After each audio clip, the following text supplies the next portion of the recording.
দেখাচ্ছি। ডিনারে বানিয়েছিলাম সকালের লেফট ওভার রাইস দিয়ে ফ্রাইড রাইস, খেতে বেশ ভালো হয়েছিল।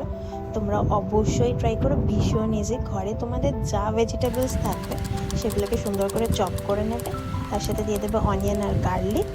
প্যানের মধ্যে তেল গরম করে গার্লিকটা দিয়ে একটু সটে করে যখন এটা সুন্দর ফ্লেভার আসবে তখন দিয়ে দেবে অনিয়নটা হালকা নেড়ে নিয়ে তারপরে যা ভেজিটেবলস তোমাদের কাছে আছে, আমি নিয়েছিলাম ক্যারট, বিনস, ক্যাপসিকাম, সেগুলোকে নেড়ে সটে করবে আর দিয়ে দেবে একটু নুন, দিয়ে খানিকক্ষণ চাপা দিয়ে রেখে দেবে। যখন চাপা তুলে দেখবে যে 70% মতো হয়ে গেছে তখন একটা এগ স্ক্রাম্বল করে দিয়ে দেবে আর দিয়ে দেবে চিকেন সসেজগুলো দিয়ে সল্ট আর ব্ল্যাক পেপার দিয়ে একটু নেড়ে নিয়ে দিয়ে দেবে লেফট ওভার রাইসটা একটু নেড়ে ছেড়ে তার মধ্যে দিয়ে দেবে সোয়া সস আর ভিনেগার, সল্ট আর ব্ল্যাক পেপার দিয়ে সুন্দর করে নেড়ে ফ্রাই করলেই হয়ে যাবে রেডি।